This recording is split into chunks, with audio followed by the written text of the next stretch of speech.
ನಮಸ್ಕಾರ ಸ್ನೇಹಿತರೆ. ನಿನ್ನೆ ಸಡನ್ ಆಗಿ ಒಂದು ಅವಕಾಶ ಸಿಕ್ಕಿದ್ದಕ್ಕೆ ನಾನು ಉಪೇಂದ್ರ ಅವರನ್ನು ಭೇಟಿ ಮಾಡಲಿಕ್ಕೆ ಹೋದೆ. ಅವರ ಸಮಯ ತುಂಬ ಅಮೂಲ್ಯ, ಯಾಕಂದರೆ ಅವರೊಬ್ಬ ಸೆಲೆಬ್ರಿಟಿ ಕೂಡ.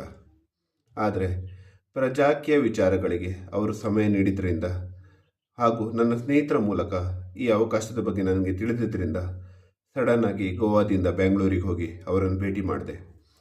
ಯಾಕಂದರೆ ಪ್ರಜಾಕೀಯ ಎನ್ನುವುದು ಬೇಗ ಬರಬೇಕು ಎನ್ನುವುದು ನನ್ನ ಆಶಯ.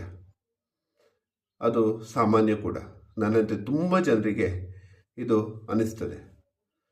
ಅದಕ್ಕೆ ಬೇಗ ಬರಲಿಕ್ಕೆ ಏನೆಲ್ಲ ಮಾಡಬಹುದು, ಏನೆಲ್ಲ ಪ್ಲ್ಯಾನ್ ಮಾಡಬಹುದು, ಏನೆಲ್ಲ ಬದಲಾವಣೆ ಮಾಡಬಹುದು ಅಂತ ಹೇಳಿ ಉಪೇಂದ್ರವ್ರ ಜೊತೆ ಮಾತಾಡಿದರೆ ಏನಾದರೂ ಇದಕ್ಕೆ ಪರಿಹಾರ ಸಿಗತ್ತಾ? ಯಾಕಂದರೆ ನಾನು ಮಾಡ್ತಿರೋ ಕೆಲಸ ನಾನು ಮಾಡ್ತಾ ಇದ್ದೀನಿ. ಉಪೇಂದ್ರರವರ ಸೆಲೆಬ್ರಿಟಿ ಸ್ಟೇಟಸ್ಸಿಂದ ಅಥವಾ ಅವರ ಆಲೋಚನೆಗಳಿಂದ ಏನಾದರೂ ಬದಲಾವಣೆ ಬೇಗ ತರಲಿಕ್ಕಾಗತ್ತಾ ಅನ್ನೋ ಕಾರಣಕ್ಕೋಸ್ಕರ ಅವ್ರನ್ನ ಮೀಟ್ ಮಾಡಲಿಕ್ಕೆ ಹೋದಾಗ ಕೆಲವು ಪ್ರಶ್ನೆಗಳಿಂದಿಗೆ ಹೋಗುತ್ತೆ.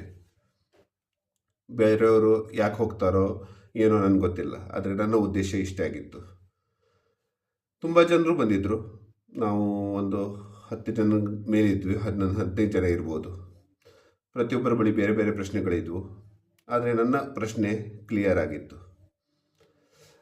ಉಪೇಂದ್ರ ಅವರು ಒಬ್ಬ ಪ್ರಜೆಯಾಗಿ, ಒಬ್ಬ ಸೆಲೆಬ್ರಿಟಿಯಾಗಿ ಈ ಪ್ರಜಾಕೀಯ ವಿಚಾರಗಳನ್ನು ಜನರ ಮುಂದೆ ತಂದ ನಂತರವೇ ಜನರಿಗೆ ಈ ವಿಚಾರದಲ್ಲಿ ನಾವು ತುಂಬ ಜನರು ತೆರಿಗೆ ಕಟ್ತೀವಿ, ಈ ವ್ಯವಸ್ಥೆ ನಮ್ಮದು ಅನ್ನೋದು ಅರಿವಾಯಿತು. ನನಗೂ ಕೂಡ. ಯಾಕಂದರೆ ಒಬ್ಬ ಹೋರಾಟಗಾರನ ರೀತಿಯಲ್ಲಿ, ಒಬ್ಬ ವ್ಯವಸ್ಥೆಯ ವಿರೋಧಿಯ ರೀತಿಯಲ್ಲಿ ನಾನಿದ್ದೆ. ಆದರೆ ಒಂದು ಕ್ಲಿಯರ್ ದಾರಿಯಲ್ಲಿ ಹೋಗಲಿಕ್ಕೆ ಅವರ ವಿಚಾರಗಳೇ ಸಹಾಯ ಮಾಡಿತು. ನಿನ್ನೆ ಕೂಡ ಅಲ್ಲಿ ಹೋದಾಗ ಒಂದು ಆಶಾಭಾವನೆಯೊಂದಿಗೆ ಹೋಗಿದ್ದೆ. ಉಪೇಂದ್ರ ಅವರು ನಾನು ಹೇಳೋದನ್ನು ಕೇಳ್ತಾರೆ, ಎಲ್ಲೋ ಒಂದು ಕಡೆ ನಾನು ಅನ್ನೋದು ಕೂಡ ಇದ್ದಿರ್ಬೋದು, ಅಥವಾ ಈ ವಿಚಾರಗಳಿಂದ ಇನ್ನೂ ಬೇಗವಾಗಿ ಪ್ರಜಾಕೀಯ ಬರುತ್ತೆ ಅನ್ನೋದು ನನಗನ್ನಿಸ್ತಿತ್ತು. ಆದರೆ ಅವರು ಒಂದು ಮಾತು ಹೇಳಿದರು. ಆ ಮಾತೇ ಅಲ್ಲಿಗೆ ಮತ್ತೆ ಮುಂದೆ ಆಲೋಚನೆ ಮಾಡೋದನ್ನೇ ನಿಲ್ಲಿಸಿಬಿಡ್ತು ಅಂತ ಹೇಳ್ಬೋದು. ಪ್ರಜೆಗಳಿಗೆ ಬೇಕಾದರೆ ಪ್ರಜಾಕೀಯ ಬರುತ್ತೆ, ಇಲ್ಲದಿದ್ದರೆ ಅದ್ರ ಮೇಲೆ ಯಾವುದೇ ಕಾರಣಕ್ಕೂ ಫೋರ್ಸ್ ಮಾಡಬೇಡಿ, ಅದು ನ್ಯಾಚುರಲ್ ಆಗಿ ಬರಲಿ. ಇಲ್ಲದಿದ್ದರೆ ಅದು ಪುನಃ ರಾಜಕೀಯವಾಗಿ ಹೋಗುತ್ತೆ. ಹೌದಲ್ವಾ? ನಾವು ಏನನ್ನೇ ಫೋರ್ಸ್ ಮಾಡಿದರೆ ಅದು ಅನ್ಯಾಚುರಲ್ ಆಗಿ ಬಂದರೆ ಅದು ಜಾಸ್ತಿ ದಿನ ಉಳಿಯಲ್ಲ. ಇವತ್ತಿನ ದಿನ ಬೇರೆ ಬೇರೆ ಆ್ಯಪ್ಗಳಲ್ಲಿ ಹೋರಾಟಗಳ ರೀತಿಯಲ್ಲಿ ಅಂದರೆ ವೆಬ್ಸೈಟೆಲ್ಲ ಕ್ರಿಯೇಟ್ ಆಗಿ ಲಕ್ಷಾಂತರ ಮಿಲಿಯಾಂತರ ಜನಗಳು ಅದರಲ್ಲಿ ಸೇರ್ತಾ ಇದ್ದಾರೆ. ಆದರೆ ಎಷ್ಟು ದಿನಕ್ಕೆ? 2 ದಿನದಲ್ಲಿ ಎಲ್ಲ ಮರೆತು ಬಿಡ್ತಾರೆ. ಪ್ರಜಾಕೀಯ ಆ್ಯಪ್ನಲ್ಲಿ ಇವತ್ತು 60,000 ಜನ ಇದ್ದಾರೆ. ಅವರು ಅದರಲ್ಲಿ ಅರ್ಧದಷ್ಟು ಜನ ಅದರ ಜವಾಬ್ದಾರಿ ಖಂಡಿತ ತಗೊಳ್ತಾ ಇದ್ದಾರೆ. ತಮ್ಮ ಕ್ಷೇತ್ರದ ಅಭ್ಯರ್ಥಿಗಳಿಗೆ ಪ್ರಶ್ನೆ ಮಾಡ್ತಾ ಇದ್ದಾರೆ. ಹಾಗಾಗಿ ನನಗೆ ಅವರ ಮಾತು ಸರಿ ಅನಿಸಿ ನಾನು ಅಲ್ಲಿಂದ ಜಾಸ್ತಿ ಮುಂದುವರಿಲಿಲ್ಲ. ನನ್ನದೇ 2 ಪ್ರಶ್ನೆಗಳಿದ್ದು, ಅದರಲ್ಲಿ ಒಂದು ಮಾತ್ರ ಇಲ್ಲಿ ಹೇಳ್ತೀನಿ. 2ನೇದನ್ನು ನಾನು ಹೇಳಕ್ಕೆ ಹೋಗಲ್ಲ. ಅದರ ಅಗತ್ಯ ಬಂದಾಗ ಖಂಡಿತ ಹೇಳ್ತೇನೆ. ಮೊದಲನೇದಾಗಿ, ಉಪೇಂದ್ರರವರು ಪ್ರಜಾಕೀಯ ಮಾಡಲಿಕ್ಕೆ ಒಬ್ಬ ಸೆಲೆಬ್ರಿಟಿಯಾಗಿ ಮಾಡಿದಾಗ ಅದು ಜಾಸ್ತಿ ಜನರಿಗೆ ರೀಚ್ ಆಯಿತು. ಅದೇ ಒಬ್ಬ ಸಾಮಾನ್ಯ ವ್ಯಕ್ತಿಯಾಗಿ ಅವ್ರು ಮಾಡಿದ್ದಿದ್ರೆ, ಅಂದರೆ ಏನೋ ಒಂದು ಕೆಲಸ ಮಾಡಿಕೊಂಡು ಅವರು ವಿಚಾರ ಹೇಳಿದ್ದಿದ್ರೆ ಯಾರಿಗಾದರೂ ತಲುಪ್ತಿತ್ತ? 100% ಇಲ್ಲ, ಖಂಡಿತ ತಲುಪ್ತಿರಲಿಲ್ಲ. ಅದೇ ಮಾತನ್ನು ಅವರು ಹೇಳಿದೆ ನಾನು. ನೀವು ಹೇಳಿದ ವಿಚಾರಗಳು ಸಮಾನ ಮನಸ್ಥಿತಿಯಲ್ಲಿ ಇರುವವರಿಗೆ, ಅಂದರೆ ಈ ವ್ಯವಸ್ಥೆ ನಮ್ಮದು ಅನ್ನೋದು ಅರ್ಥ ಆದವರಿಗೆ ಈ ವಿಚಾರಗಳ ಅಗತ್ಯ ಅರ್ಥ ಆಗಿ ಎಲ್ಲರೂ ಜೊತೆ ಸೇರಿ ಪ್ರಜಾಕೀಯಕ್ಕಾಗಿ ಬಂದರು. ಆದರೆ ತುಂಬ ಜನ ಉಪೇಂದ್ರ ಸ್ಟೇಟಸ್ ತಗೊಂಡು ನೋಡಿಕೊಂಡು, ಇಲ್ಲ ಏನೋ ಒಂದು ಬದಲಾವಣೆ ಆಗುತ್ತೆ, ಏನೋ ಒಬ್ಬ ನಾಯಕ ಬರ್ತಾನೆ ಅಂತ ಮನಸ್ಥಿತಿಯಲ್ಲೂ ಬಂದಿರ್ಬೋದು. ಆದರೆ ಈಗ ಸರಿಯಾಗಿ ಅರ್ಥ ಆದವರು ಆ ಸ್ಟೇಟಸ್ ಉಪೇಂದ್ರ ಅವರ ಲೆವೆಲ್ಗೆ ಇಲ್ಲ. ಎಲ್ಲ ನಾವು ನೀವು ಒಬ್ಬ ಅಸಾಮಾನ್ಯ ಪ್ರಜೆಗಳು, ಸೆಲೆಬ್ರಿಟಿ ಅಲ್ಲ.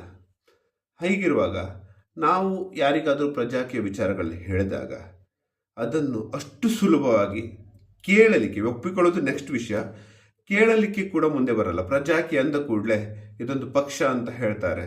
ಆ ರೀತಿಯಲ್ಲಿ ಅಲ್ಲಿಂದ ರಾಜಕೀಯದ ಮನಸ್ಥಿತಿ ಇಷ್ಟು ಇನ್ವಾಲ್ವ್ ಆಗಿರೋದ್ರಿಂದ ಅಷ್ಟು ಬೇಗ ಆ ಖಾಲಿ ತಲೆಯಿಂದ ಒಪ್ಪಿಕೊಳ್ಳೋದು ಕಷ್ಟ. ಹಾಗಾಗಿ ಶಂಕದಿಂದಲೇ ಬಂದರೆ ತೀರ್ಥ ಅನ್ನೋ ರೀತಿ ಉಪೇಂದ್ರ ಅವರಿಂದಲೇ ಇನ್ನೊಂದು ನನ್ನ ಬಳಿ ಇದ್ದ ಐಡಿಯಾವನ್ನು ಸಜೆಸ್ಟ್ ಮಾಡಿದೆ. ಉಪೇಂದ್ರರವರ ಮೂಲಕವೇ ಪ್ರಜಾಕೀಯ ಇನ್ನೂ ಸ್ವಲ್ಪ ಜಾಸ್ತಿ ಹೋಗಲಿ ಅಂತೇಳಿ. ಅವರು ಒಂದೇ ಮಾತು ಹೇಳಿದರು, ನಾನು ಮಾಡೋವಷ್ಟು ಮಾಡ್ತಾ ಇದ್ದೀನಪ್ಪ, ಇದಕ್ಕಿಂತ ಜಾಸ್ತಿಯಾಗಿ ವಿಶೇಷ ಏನು ಮಾಡೋದಿಲ್ಲ, ಇದು ನ್ಯಾಚುರಲ್ ಆಗಿ ಬರಲಿ, ಪ್ರಜೆಗಳಿಗೆ ಯಾರಿಗೆ ಬೇಕೋ ಇದು ಖಂಡಿತ ಬರುತ್ತೆ, ಹೌದಲ್ವಾ? ಪ್ರಜೆಗಳಿಗೆ ಇದರ ಹಸಿವು ಇದ್ದರೆ ಖಂಡಿತ ಬರುತ್ತೆ. ಅವರು ಇದನ್ನು ಹುಡುಕ್ತಾರೆ, ಅದನ್ನು ತಿಳ್ಕೊಳ್ತಾರೆ. ಅದಕ್ಕೆ ನಾನು ಹೇಳಿದೆ, ಅಲ್ಲ ಸರ್, ಹಸಿವು ಇದ್ರೆ ಅಂತ ಹೇಳಿದ್ರೆ ಕುದುರೆನ ನೀರಿನ ತನಕ ತರಬಹುದು, ಆದರೆ ಅದು ಅಟ್ಲೀಸ್ಟ್ ನೀರಿನ ತನಕ ತರೋ ಪ್ರಯತ್ನ ನಾವು ಮಾಡಬೇಕು. ಅದರ ನಂತರ ಅದು ನೀರು ಕುಡಿಯುತ್ತೋ ಬಿಡುತ್ತೋ ಅವ್ರಿಗೆ ಬಿಟ್ಟದ್ದು ಅಂತ ಹೇಳಿದೆ. ಅಲ್ಲ, ಅವ್ರಿಗೆ ಹಸಿವೆ ಇಲ್ಲ ಆದರೆ ನಾವ್ಯಾಕೆ ತರಬೇಕು ಅನ್ನೋದು ಅವ್ರ ಮಾತು. ಅವ್ರಿಗೆ ಇವತ್ತಿನ ಸಿಸ್ಟಮೇ ಸರಿ ಇದೆ ಅನಿಸ್ತಾ ಇದ್ರೆ ಯಾಕೆ ಪ್ರಜಾಕೀಯ ಒಪ್ಕೊಳ್ಳಿ ಅಂತ ಹೇಳಬೇಕು? ಹೌದಲ್ಲ, ಇವತ್ತು ಪ್ರಜಾಕೀಯ ಒಪ್ಪಿಕೊಳ್ಳದಿದ್ದವರಿಗೆ ಸಿಸ್ಟಮೇ ಸರಿ ಇರ್ಬೋದಲ್ವಾ? ಸಿಸ್ಟಮ್ ಸರಿ ಇದ್ದಿದ್ರೆ ಅವರಿಗೆ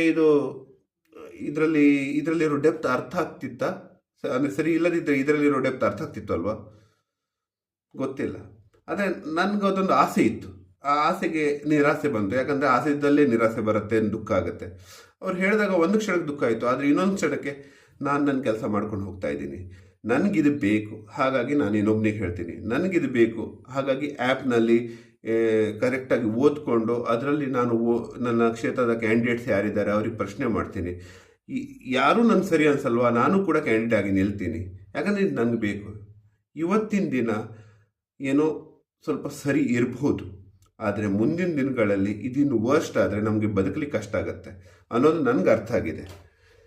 ಹೀಗೆ ಅರ್ಥ ಆದವರು ಖಂಡಿತ ಪ್ರಜಾಕೀಯ ವಿಚಾರಗಳನ್ನು ಅದನ್ನು ಅಳವಡಿಸ್ಕೊಂಡು ಆ ವಿಚಾರಗಳ ಅರ್ಥ ತಿಳ್ಕೊಂಡು ಆ್ಯಪನ್ನು ಅವ್ರು ಮಾಡಿಕೊಟ್ಟಿದ್ದಾರೆ ನಮಗೋಸ್ಕರ. ಅದನ್ನು ಸರಿಯಾಗಿ ಉಪಯೋಗಿಸ್ಕೊಂಡು ಮುಂದೆ ಹೆಜ್ಜೆ ಇಡ್ತಾರೆ ಅಂತ ನನಗನ್ಸುತ್ತೆ. ಇನ್ನು ವಿಶೇಷವಾಗಿ ಹೇಳೋದೇನಿಲ್ಲ, ನನಗೆ ಆದಷ್ಟು ನಾನು ಪ್ರಜಾಕೀಯ ವಿಚಾರಗಳನ್ನು ಇನ್ನೊಬ್ರಿಗೆ ಹೇಳ್ತಾ ಹೋಗ್ತೀನಿ. ಅವನು ಮುಂದಿನವನಿಗೆ ಹೇಳಲಿಕ್ಕೆ ನನ್ನಿಂದ ಏನು ಸಹಾಯ ಮಾಡಲಿಕ್ಕೆ ಆಗುತ್ತೆ, ಯಾಕೆ ನನಗೆ ಬೇಕಾಗಿರೋದ್ರಿಂದ ನಾನು ಮಾಡ್ತೀನಿ. ಮತ್ತು ಉಪೇಂದ್ರ ಸ್ಟೇಟಸ್ ಹಿಡ್ಕೊಂಡು ಪ್ರಜಾಕೀಯ ಮಾಡ್ತೀನಿ ಅನ್ನೋದು ಅವರಿಗೂ ಇಷ್ಟ ಇಲ್ಲ, ನಿಜವಾಗಿ ನನಗೂ ಇಷ್ಟ ಇರಲಿಲ್ಲ. ಬೇಗ ಬರಲಿ ಅನ್ನೋದಕ್ಕೋಸ್ಕರ ನಾನು ಆ ಪ್ರಯತ್ನ ಮಾಡೋಣ ಅಂತಿದ್ದೆ.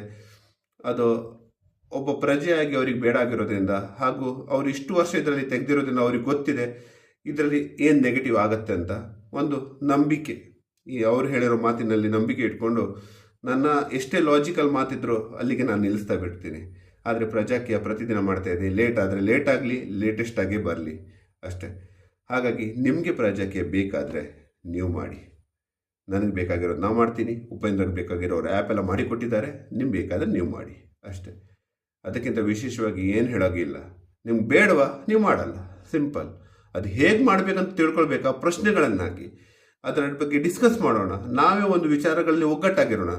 ಅದು ಯಾವುದು ಮಾಡದೆ ಸಿಂಪಲ್ಲಾಗಿ ನನಗೆಲ್ಲ ಬೇಕು ಅಂತ ಹೇಳಿದ್ರೆ ಏನೂ ಆಗಲ್ಲ. ಅವರು ಮೊದಲು ಎಲ್ಲ ರೆಡಿ ಮಾಡಿಕೊಟ್ರು, ಅವರ ಇನ್ವಾಲ್ವ್ಮೆಂಟ್ ತುಂಬ ಜಾಸ್ತಿ ಆಗಿತ್ತು. ಯಾಕಂತ ಹೇಳಿದ್ರೆ ಅವರ ಎಂಥ್ಯೂಸಿಸಮ್ ಇತ್ತು, ಎಲ್ಲ ಇತ್ತು. ಈಗಲೂ ಅವರ ಇನ್ವಾಲ್ವ್ಮೆಂಟ್ ತುಂಬ ಇದೆ, ಇಲ್ಲ ಅಂತ ಹೇಳಲ್ಲ. ಆದರೆ ಮೊದಲ ಪ್ರಯಾರಿಟಿ ಪ್ರಜೆಗಳು ಮಾಡಬೇಕು, ಪ್ರಜೆಗಳ ಜವಾಬ್ದಾರಿ ತಗೊಳ್ಬೇಕು ಎನ್ನುವುದೇ ಅವರ ನಿರ್ಧಾರ. ಜವಾಬ್ದಾರಿ ತಗೊಳ್ಳೋಕ್ಕೆ ಪ್ರಜೆಗಳೇ ತಯಾರಿಲ್ಲ ಅಂತಂದರೆ ಪ್ರಜಾಕೀಯ ಬರೋದು ಬೇಡ, ಅದನ್ನು ನಾನು ಒಪ್ತೇನೆ. ಈಗ ನಿಮ್ಮಲ್ಲಿ ಪ್ರಜಾಕೀಯ ಗೊತ್ತಾಗಲ್ಲ, ವೆಬ್ಸೈಟ್ ಗೊತ್ತಾಗಲ್ಲ, ಜನರಿಗೆ ತಲುಪಲ್ಲ ಅಂತ ಹೇಳೋರೆಲ್ಲರೂ ಮೊದಲು ಆ್ಯಪ್ ಡೌನ್ಲೋಡ್ ಮಾಡಿಕೊಂಡು ಅದರಲ್ಲಿರೋದು ವಿಚಾರಗಳನ್ನು ತಿಳ್ಕೊಂಡು ನಂತರ ಅದನ್ನು ಇನ್ನೊಬ್ರು ಹೇಳಿಕೆ ಪ್ರಯತ್ನ ಮಾಡಿ. ಆಮೇಲೆ ಜನರಿಗೆ ತಲುಪಲ್ಲ, ಜನ ಅಂತ ಹೇಳೋದನ್ನು ನೀವು ಬಿಡೋವ್ರಿಗೆ ಪ್ರಜಾಕೀಯ ಬರಲ್ಲ. ಯಾಕಂದರೆ ತಿಳ್ಕೊಂಡವನು ಖಂಡಿತ ಇನ್ನೊಬ್ರಿಗೆ ತಿಳಿಸ್ತಾನೆ, ಯಾಕಂದರೆ ಅದರ ಅಗತ್ಯ ಅವನಿಗೆ ತಿಳಿತದೆ. ಉಳಿದದ್ದು ಮುಂದೆ ಮಾತಾಡೋಣ. ಆ ಎರಡನೇ ವಿಷಯ ಅಂತ ಹೇಳಿದೆ ಅಲ್ಲ, ಅದು ನಾನು ಹೇಳೋಕ್ಕೆ ಇಷ್ಟಪಡಲ್ಲ. ಯಾಕಂತ ಹೇಳಿದರೆ ಈ ಪ್ರಜಾಕೀಯ ವಿಚಾರ ಇನ್ನೂ ತಲುಪಿದಾಗ ಖಂಡಿತ ಆ ವಿಚಾರ ನಾನು ಹೇಳ್ತೀನಿ. ಈಗ ಹೇಳಿದರೆ ಅದಕ್ಕೆ ಅರ್ಥ ಇರಲ್ಲ. ಕಾಲಾಯಿ ತಸ್ಮೈ ನಮಃ ಅಂತ ಹೇಳ್ತಾರಲ್ಲ, ಆ ರೀತಿ. ಧನ್ಯವಾದಗಳು.